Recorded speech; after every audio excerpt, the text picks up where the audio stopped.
Hi, diddly ho, party people. I'm Just a Bad Meme, and this is another Just a Bad Review. And today's review is going to be Megan. So, a lot of things about this movie. I've always loved Chucky and Child's Play. Child's Play 1, 2, with I think some of the better ones. 3 was okay. But we're not talking about Child's Play or Chucky, we're talking about Megan. Um, it's good. I liked the movie a lot. Um, it didn't baby you with a lot of the horror. It just did it, and it didn't explain it. 'Cause a lot of new horror movies, they like to explain what's going on, and that doesn't work. There's no way a person would could truly know. We can guess, so that's cool. I like that part about the movie. But I'm getting spoilers because I don't got no time to deal with non-spoilers. So the movie was a 7 out of 10. There's the rating. Fuck off if you don't want spoilers. Now that we're doing spoilers, I'll just cover from the beginning to the end of the movie, like I did with Last of Us. Megan starts out with the main character, Katie. Katie and her parents are driving to what we later find out to go skiing on a mountain. They didn't know anything about snow and didn't bring any tires, so they would wait until a kind of blizzard-esque thing passes. And in a bit of irony, they say that they'll just wait right here until a snowplow comes, and then immediately after they say that, a snowplow comes. It doesn't see them, and it hits them, killing Katie's mom and dad. Katie survives. Minor injuries, it looks like. She is in a neck brace for a couple minutes of the movie, but time passes pretty quickly here. So after that, she is taken in by her aunt, which is I don't. Jenna, that's her name. Jenna is the sister of Katie's mom, and she's also an inventor for a toy company. She makes toys and whatnot, and she's been trying to make a artificial intelligence toy, like a kid's best friend, and that's what Megan's supposed to be. Um, Seeing Katie deal with the loss of her parents and how she's crying herself to sleep every night, Jenna knows, or at least she believes, she can't deal with it. That she wasn't never really meant to be a parent, so she finishes the design on Megan. And in doing so, pairs she pairs Megan to Katie and gives what I think is the start of their troubles. She gives one command to Megan, and that was to always keep Katie safe. Now, an artificial intelligence could easily misconstrue that in most movies and whatnot. So after Megan gets introduced to Katie, they almost bond. It takes time, but they become like best friends to the point where no, Megan kind of replaces the mother figure over time with the urge to protect and to teach Katie. It stops. She moves on from being just a friend to someone who cares for. As an artificial intelligence, she develops what I think are feelings, which is interesting. Megan develops feelings in an artificial way. So they're very cut and dry, there's no nuance. When she sees Katie feel sad, reliving or just talking about how her parents are dead, and she'll never see them again. Megan com- comforts her, and then after that, she starts to question death, and she learns what it means to help Katie, and she tries, and in doing so, she questions life and her life. She starts to make all these questions. Then, she, while Megan is pondering all of this, Katie loses an arrow in the front yard, and when Megan goes to retrieve arrow, the neighbor's dog attacks Megan.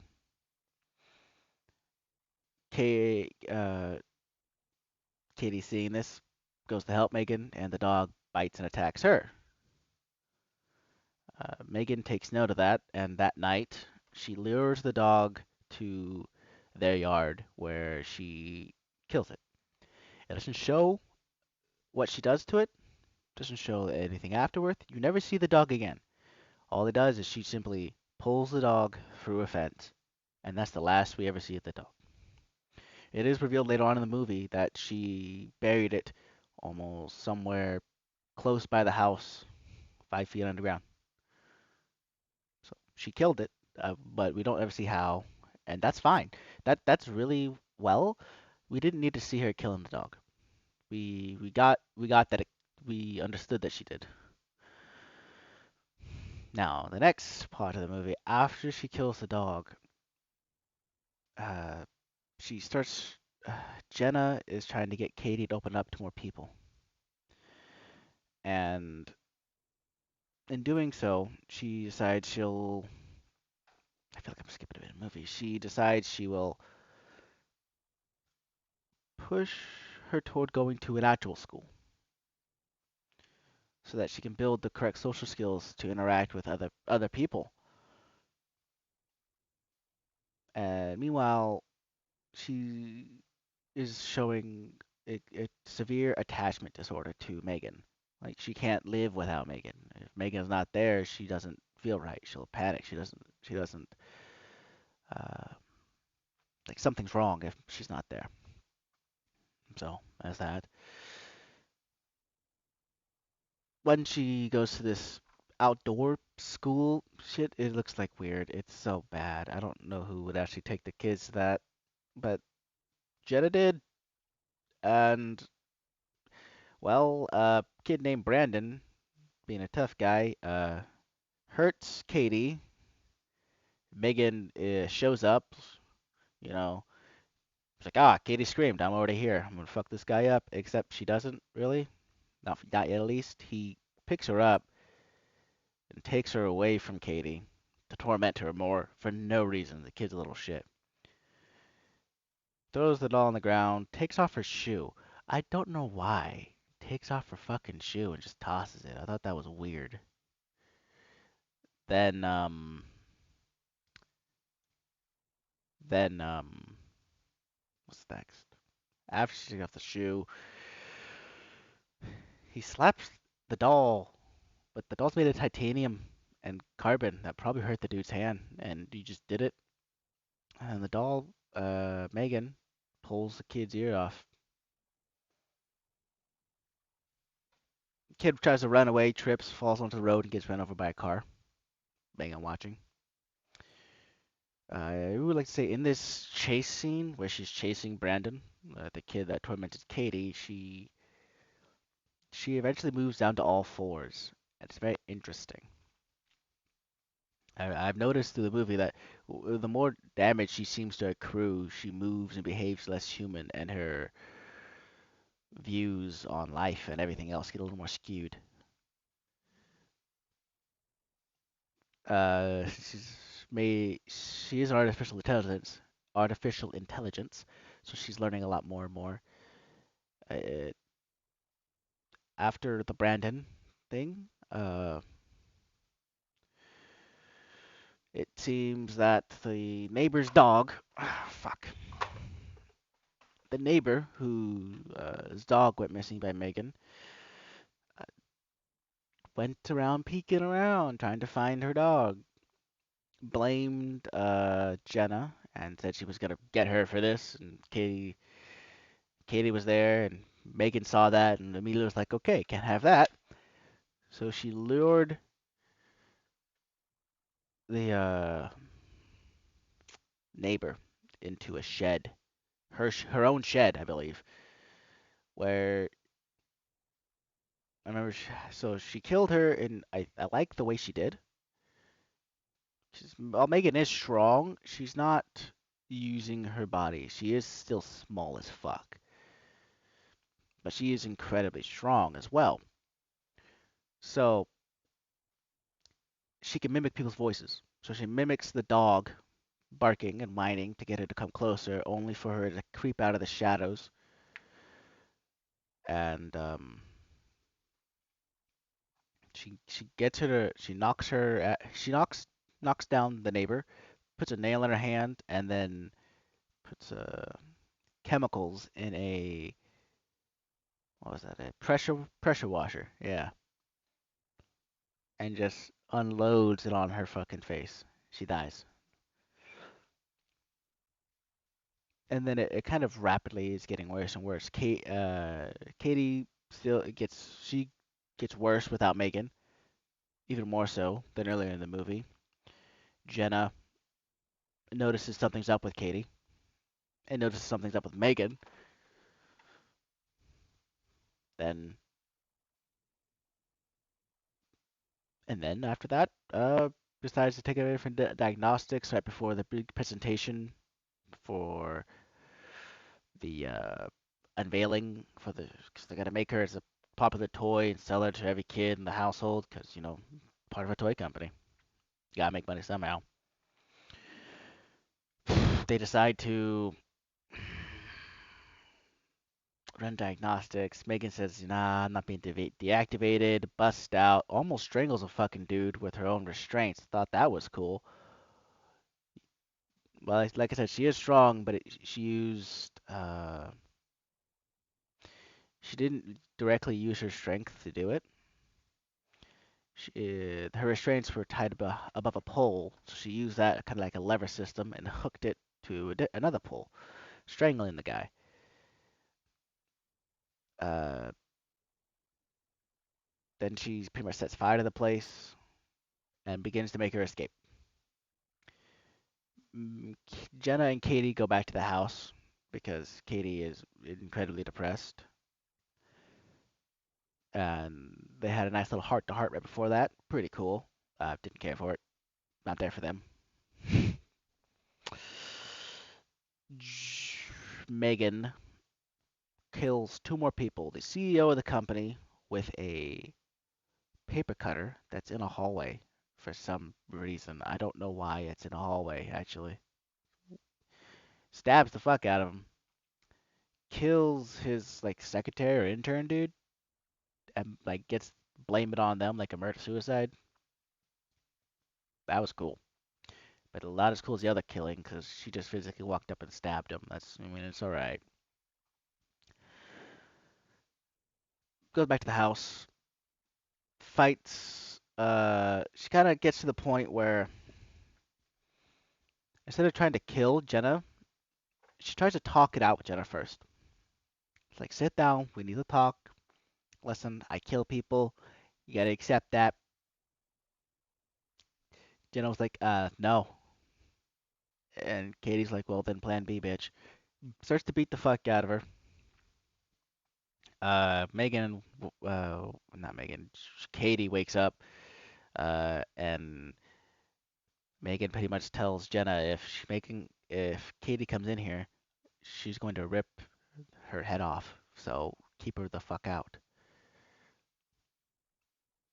And yeah, Jenna's like, full shit. All right, fine, yeah, just go to back to bed. Megan goes back to her room. They keep fighting.